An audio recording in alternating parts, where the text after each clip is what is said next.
In today's Body Stories, we are chatting to health blogger, personal trainer, and intuitive eating advocate Molly Williams. Molly was recently shortlisted for the Best New and Noteworthy Blog at the HBC Health Blog Awards. Molly talks very openly in her blog about her own unhealthy relationship with food and exercise whilst at university, but how she has come a long way since then. She qualified as a PT and now has an online presence that champions an intuitive approach to physical fitness and mental health, so that others too can learn about the benefits of a more sustainable, flexible, and self-compassionate approach to both food and fitness. Hey Molly, thanks for joining us today. If you could give us a little bit about yourself, tell us who you are and how it is you came to be a personal trainer. So my name's Molly. It feels weird calling myself a personal trainer because I'm not currently working as a personal trainer, but I did the qualification a year ago actually now. I've been qualified for a year, even though I'm only using it now to, like I said, inform my own training and my writing and what I'm sharing online.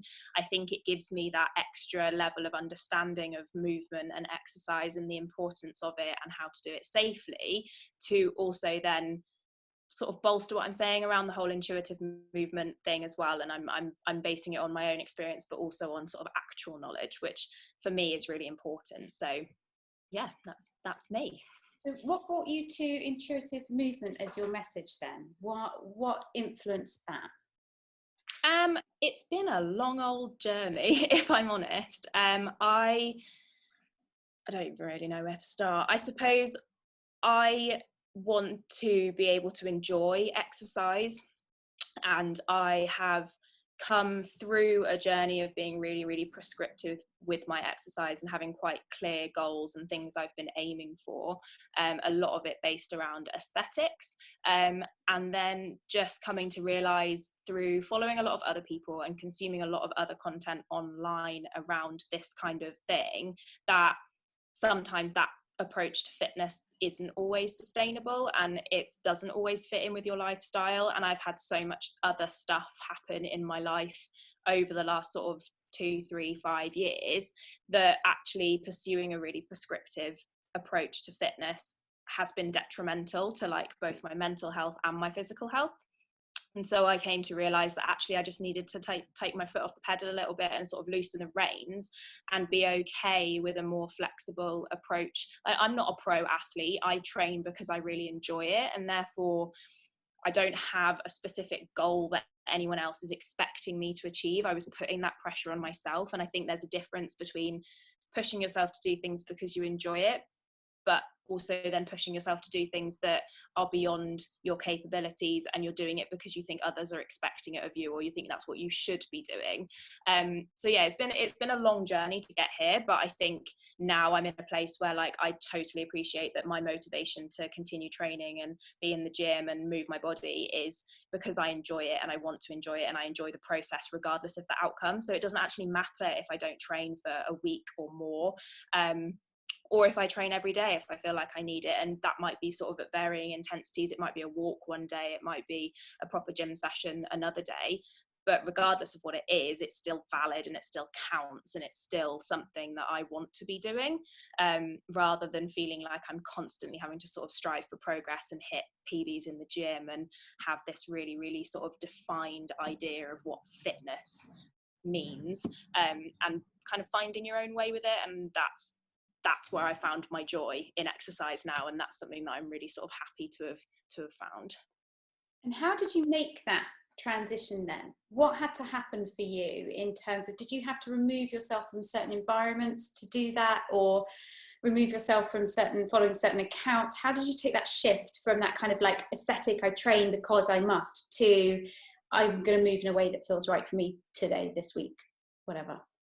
I think it largely comes, so I spend a lot of time on social media. My full-time job, to kind of explain, is in social media. So I am constantly open to that messaging. And obviously I then set up my own social media sort of public following, that I can talk about my journey to intuitive fitness and intuitive eating. So I had to be really careful, and I've learned the kind of accounts that I want to follow.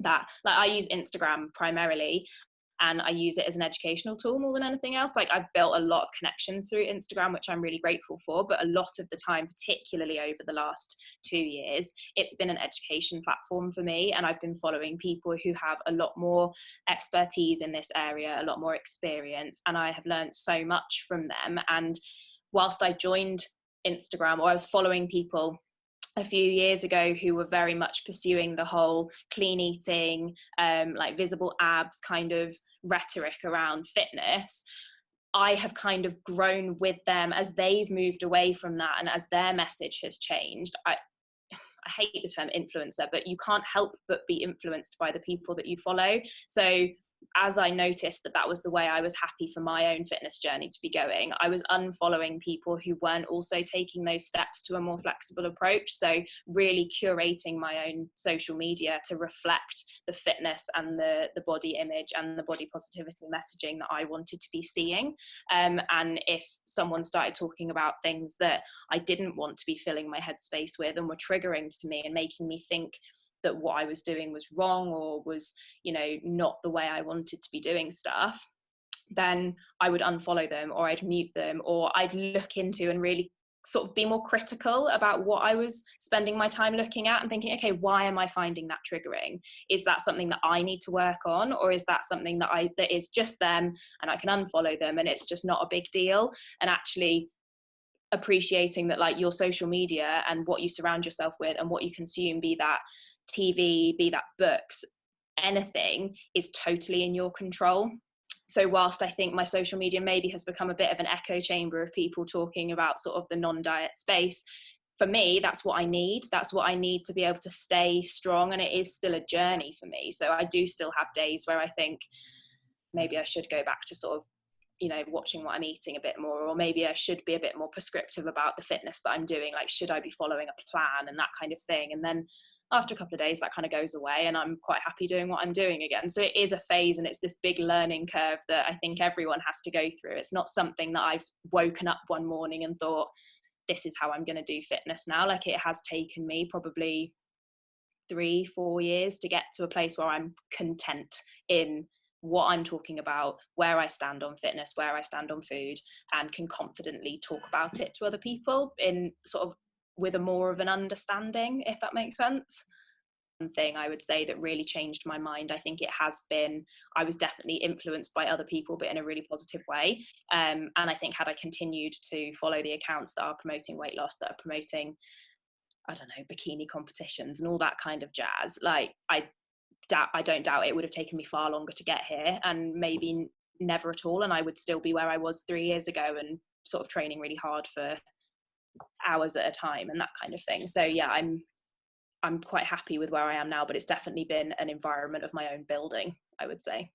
Yeah, I think it's such an important thing to it's such an empowering thing when people realise that they have control of that mute and delete button. You get to choose, you get to decide who you surround yourself with and whether or not those messages are, and when you can step outside a little bit and say, actually, how is that making me feel?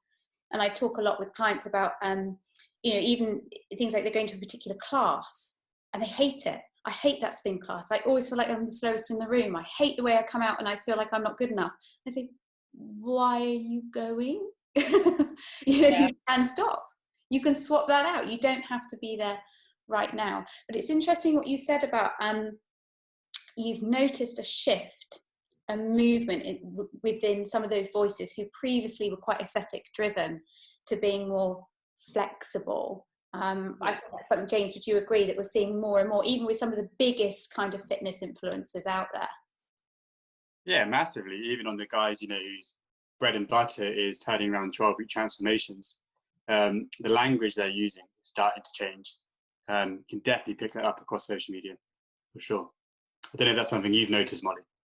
Yeah, definitely. I mean, it's definitely still in terms of those sort of 12-week transformation things. And it's actually one thing I stopped doing, is not that I did it a lot anyway, but in terms of posting transformation photos, I think there is some messaging that comes with any kind of transformation photo that one is better than the other. And I don't think it matters how loud the caption is that it's all about the mental shift and it's all about this. Like if you're portraying one body next to another and they're different, then you are implying that one is better than the other in some way. And so I made a decision when I started gaining a few more followers on my sort of fitness account on Instagram that I would stop posting them, because I just didn't feel that I could stand behind that decision and justify why I was comparing one body type to another. Even if I was saying a bigger body was better than a smaller body, like who am I to say that someone in a smaller body is then wrong for having that body when my body is different? Like it's just, I think taking the focus away from bodies at all is probably the way that things are going. And yeah, it can be different or difficult to kind of separate that out. Like I've just been writing a piece about how fitness has been portrayed in lockdown, and obviously everything that's been going on since everyone's been working from home more and gyms have been closed, and the hashtag isolation transformation has like blown up online, and it just blew my mind. I was like, how is that healthy? I didn't know that was a thing, Molly. I didn't even know that was a trending hashtag. That sounds horrible. Yeah, I didn't see that. I've seen a lot of the other way. A lot of people posting quite horrible pictures saying, this is me now, this is me post lockdown, and it'll be someone in a large body or a picture of like a hippo or something. It's horrendous. But they'll compare that, like that is a bad thing if you're going to end up. Yeah, and I think those kind of viral body shaming memes aren't helpful to anyone. But yeah, the hashtags are particularly, and I think it's just the whole home workout scene at the moment and making people feel like they should be doing more than they are capable of at the moment, be that because they don't have the equipment at home or they don't have the motivation or the time. Like we're all navigating this in a really, really different way. But yeah, the lockdown fitness and co-fit and all of that stuff, I'm like, this isn't a reason to be going out and getting like shredded like this. Yeah, diet culture. That's just like one of those. Yeah, so, exploiting people at their most vulnerable. There is nothing more vulnerable than now, where people are navigating stress and an emotional roller coaster like no other time, and it's almost like it's gone, oh, there's an in, we'll just there's an in, and that's really depressing. But the point you make about bodies not being on the agenda at all, because I think there's a shift there. Because let's be really honest, Molly, you, me, James, we all sit here as thin white privileged people in probably genetically small, well, for James and I, we're in genetically smaller bodies. I'm assuming, Molly, you're been on the same journey. So actually for us, it's about body neutrality. It's about just taking it off the agenda completely. Yeah, I completely. That's the day I hope will come. Yes, one day. I think it'll take us maybe a little bit longer than we think, but yeah, no, I completely agree. And it's a really difficult line to tread, I think, because whilst I talk about, I don't really even try and talk about body positivity, because I don't think I'm even there yet. I think someone introduced me to the term body neutrality and body acceptance, and I think they're two things that I really try and channel in my own kind of journey with all of this intuitive movement and eating. Like I don't have to love my body every single day, but I respect it enough to look after it, and that means eating in a way that makes me feel good and moving in a way that makes me feel good, and that's not going to look the same every single day. And it's, my body is my body. Like there's nothing I can do about it. This is how I am today, and this is how it's happiest. So fighting that just isn't, it's not worth the mental energy that I've given it in the past. And I think that's been really helpful, because it takes it off the agenda. Even personally, if we're just talking like how you see yourself every single day, take your body out of the equation and you suddenly have a lot more headspace to think about everything else. Like I was putting a post out this morning about how I've bought a bigger pair of jeans recently, and when I think about how much pressure I would have put on myself to stay a certain size before, because I equated some kind of personal or moral value to being in a smaller clothes size. But I think about, okay, what have I gained in the last 2 years since those trousers fit me? None of my friends have stopped being my friends. Like my boyfriend's not left me. None of these things have happened that I assumed would happen when I gained weight. And it was weight that I needed to gain, because now I am happier and I'm living a more fulfilling life, I think, because I'm experiencing more, I'm eating more, I'm like quite happily going out for coffee and cake, and you know, I'm gaining so much because I gained weight. But the weight's not it's not about the weight anymore. It's like the quality of my life is so much better now than it was 3 years ago. And I think it's those things, like taking the body out of the equation and just focusing really on like what you've gained from listening to what you actually need. And yeah, I'd say that's probably one of the biggest things that's helped me kind of stick to how I want to be moving forward. And it's not always how I am. Like I still have wobble days, and I'll second guess my food choices and all of those things, but knowing where I want to be going and what path I want to be on kind of keeps me steady in that, if that makes sense. And I think it's lovely to hear. It's really lovely to hear. And for you to be able to say, you know, I've gone up a jean size, but look what I gained, look what I have. And that's what true body acceptance, or having a positive relationship with our body is when negative body thoughts aren't holding us back, that we can't go out and live this amazing life. That you're not saying yes to all those opportunities, like coffee with your mates or cocktails with the girls, all those things we're going to do when pandemic's over, that because for fear of, you know, gaining weight. And actually, you know, that what you've gained is far more valuable, for sure. Definitely. So how did your blog come about? When did you decide that you wanted to take what was a very personal experience and share it? Great question. I think I set up my Instagram when I started training or doing my PT qualification, so maybe 2.5 years ago now.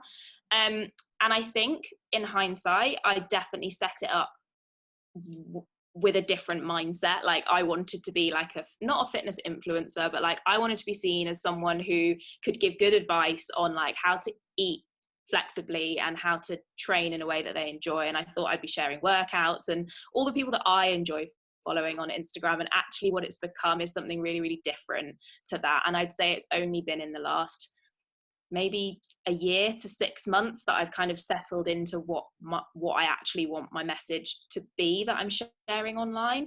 The blog itself was just because I cannot keep my captions short. Like I'm so wordy, I just can't, and sometimes I just need a longer space to share what's in my brain. So it was set up maybe 18 months ago, the actual physical blog, and it was just a space for me to share more stuff. But again, I think it was with an ulterior motive to be seen as someone who's sharing really important information online, and not just sharing because I loved to talk about it, and hopefully would be able to sort of share my journey. And since I've made that shift to just sharing what's working for me and my experience and the highs and the lows, I've actually got I've connected with loads more people, and they seem to be sort of, I say engaging, it sounds like I'm using it as a machine, but like the message that I'm sharing seems to resonate with people a lot more now that I'm happy just sharing how things work for me, which is really important, and it's definitely more enjoyable for me doing it this way. It's authenticity, isn't it? I think when we can show our vulnerabilities, we're relatable and we're authentic. You know, us standing and saying, you know, we're advocates of intuitive eating and this is the only way. But when you, even today in this discussion, when you said, I'm still work in progress, I still have those days where I second guess, I still question, because we are human. And I don't think it matters how long we've been on this journey, those days still happen. And acknowledging those is part of really bedding it in, I think. Yeah, and if I look back to 2 years ago, I always said to myself as well that my social media would never show my face. And there's me like 2 years on, like talking on my Instagram stories and filming IGTVs, and I'm a classic introvert who tries really hard to be an extrovert, I think. So even doing this kind of video or filming myself on Instagram stories still really freaks me out.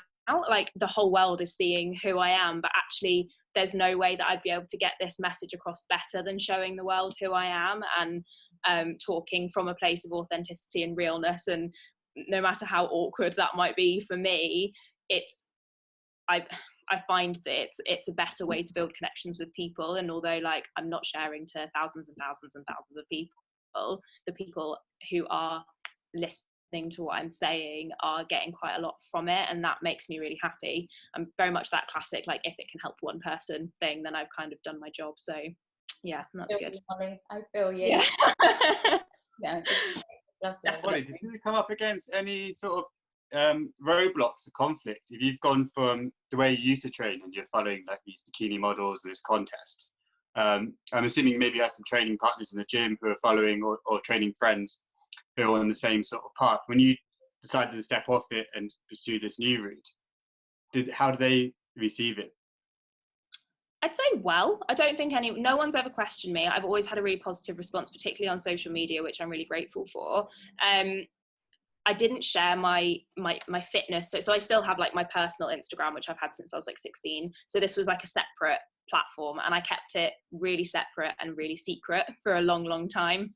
So a lot of the people I've met through Instagram that I now know in real life never really knew me before. I feel like there was a weird disconnect between who I was before I moved to Bristol and was doing one thing, and then when I set up my other account, and it has kind of, it's evolved with me, but it has definitely been set up in this kind of new approach to fitness. So not many people have seen that crossover. But in terms of sort of my friends that know me in real life, they know what I'm about now. And I'd say I don't like, a lot of people do follow me on that account that I know in real life, but I don't try to preach too much to them. They know what I'm about, and I have had people sort of ask me questions and say that it really helps them, and that's kind of enough for me. A lot of my friends don't train in the same way as me either. Like, a lot of the reason I set up my blog and was talking about this stuff online is because I didn't feel like I had anyone to talk to about it in real life. None of my friends from home are like into the gym in the same way that I am. No one's sort of trained in the same way as me. So the people I know now who do are people I've met through doing my blog and through like engaging with the fitness community in Bristol, and actively seeking those people out, going to make new friends, which as an adult is actually really hard. I sort of kept myself to myself for the first year of living in Bristol, and then only really in the last sort of 12 months have I pushed that boundary a little bit and gone out and found my people. And I like my people now.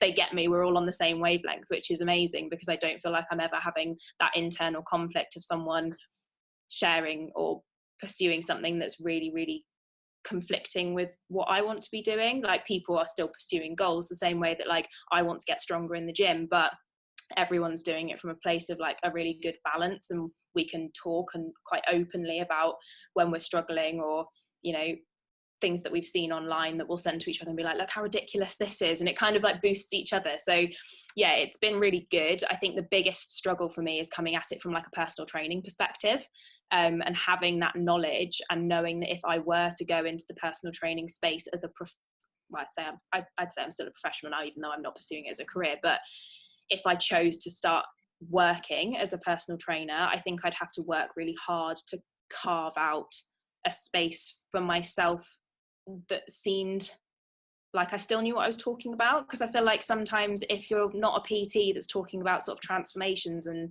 weight loss and like how you can make someone look different, it can be quite difficult to find your people, if that makes sense. But I have always said, if I'm ever going to go into work as a PT, that would be my message. Like, no diets, no weighing, just completely body neutral and training for the enjoyment of it, whatever that looks like, with taking a sort of more sustainable, intuitive approach to training. You don't get from A to B as quickly as you would if you were following a really strict plan, because that's the point of the plan. It gets you results. But I don't know, I think it goes back to what I was saying before about pushing yourself to do something you really don't want to do, but also acknowledging when pushing yourself is actually quite helpful, and just doing so when you feel able and ready to. So example, I went for a run earlier this week, and I live at the top of a really big hill, and I hate running up hills. I can't. I'm not a really good runner. But earlier in the week, I'd done my run and I stopped at the bottom of the hill, because I was like, if I run up this hill, I will hate life by the time I get to the top, and it'll ruin the whole experience for me. And up until that point, it had been a fairly neutral run, you know, I did it. So I walked the rest of the way. And then the most recent run I did, I got to the bottom of the hill and I was still feeling okay. And although I don't enjoy running up hills, I still ran up the hill and I finished my run at the top. And I felt so much better for it, because I'd achieved this thing that I'd originally come into this run thinking I wasn't going to do. And I think but I only did it because I knew that I had it in me that day. And I think I enjoyed the run more because I pushed myself. And it's like the same on days where I'm not really feeling like training, but sometimes I go to the gym not in the best headspace, but I kind of push myself through, because I know at the other end of it, I'm going to be really grateful and really happy that I've done it. And I would hope that that kind of mentality I could weave into any sort of PT or one-to-one coaching that I do, and sort of making people understand the difference between those things, like listening to your body and understand when pushing yourself is too much, but also understanding when pushing yourself can actually be really beneficial for like resilience and just mental health generally, like getting that mental strength from knowing you pushed yourself through something that you found difficult, but coming out the other side of it as like a whole person still. A win. And I think and I think that's where the blurring of the lines around intuitive movement and intuitive eating happen, because there tends to be like this mindset that if you go, people who are new to it, they think, well, intuitive eating means I eat what I want when I want, and they lose the body food congruence message, the message around how do I feel after I've eaten this? Did I have energy when I ate that way? How do I want to feel? All of those things. And it's the same with the movement. There are days when we benefit from, it's really hard to put your running shoes on and it's really hard to go to the door, but you know that at the end of that half an hour, you're going to feel amazing. And that's what you want to get out of it. And that's why it's worth going through those steps of putting your shoes on and getting to the door and standing at the bottom of the hill. So I think there's still some work in the intuitive movement eating space about those nuances that I think can be a little bit lost in the. I don't know if you feel the same, that, you know, sometimes there's the intuitive eating bashers who say, oh, that's it, you just eat cake all day. No, that's not what it is. If I want to eat cake, I'll eat cake, but it's not about eating cake all day in the same way it's not about not doing any movement at all. It's not as black and white as that, is it? Yeah, I think that's the difficulty, isn't it? Is understanding that making people understand that sometimes the grey area is okay. Like, it doesn't have to be black and white. I've gone through periods of training and eating in a very, very black and white way, which is kind of how not something I've touched on yet, but, you know, how I've come to be happy in how I'm eating and training now, because I wouldn't want to go back to how I was eating and training before.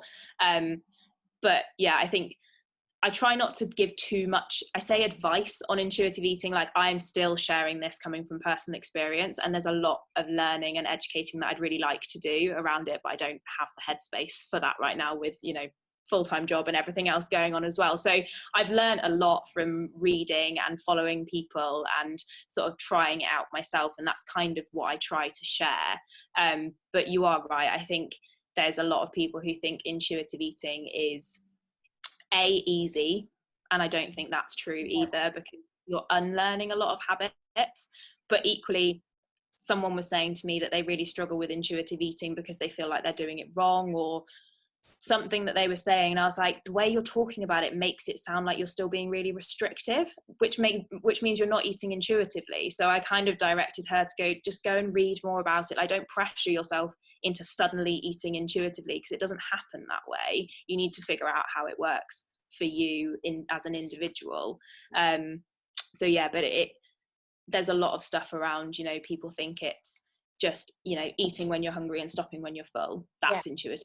Yeah. But actually, if that's what you stick to, that's as restrictive as anything else. Like, intuitive eating gives that flexibility to also eat when you're full if you want to, because it's going to make you feel good. Like, if you want that cookie even though you've just had dinner, like, that's totally fine. But equally, on some days you don't want to do that, and that's also fine. I think some people will do it more easily than others. Some people will need the professional guidance from someone like yourself, and others won't. So if you had a big billboard and you could talk about intuitive movement, you could say anything to everyone in the world, what would your billboard say, Molly? It sounds really cliche, but being in a smaller body doesn't make you happier is probably the biggest learning I've personally experienced, having shrunk myself for a number of years and realizing that I wasn't any happier in myself, and actually I'm probably happier now that I'm not in that smaller body. So pursuing weight loss for happiness is not a sustainable nor ultimate end. Perfect. Brilliant. Thank you so much, Molly. How can the club members get hold of you? How can we find you on social media? I'm most active on Instagram, so I am Moll, MOLL_ eats and lifts, although I'm doing a lot less lifting these days because I'm not in the gym. But yeah, Instagram's probably the way to find me, and then my blog is linked through that. Thank you for tuning in, and we hope you have taken something away from listening, perhaps one small action you can put into practice today. We would love to hear your thoughts on today's episode, so pop on over to Reframe Club where you can share them, your own reflections and experiences. We would love to hear from you. As always, here at Reframe Club, we are rooting for you.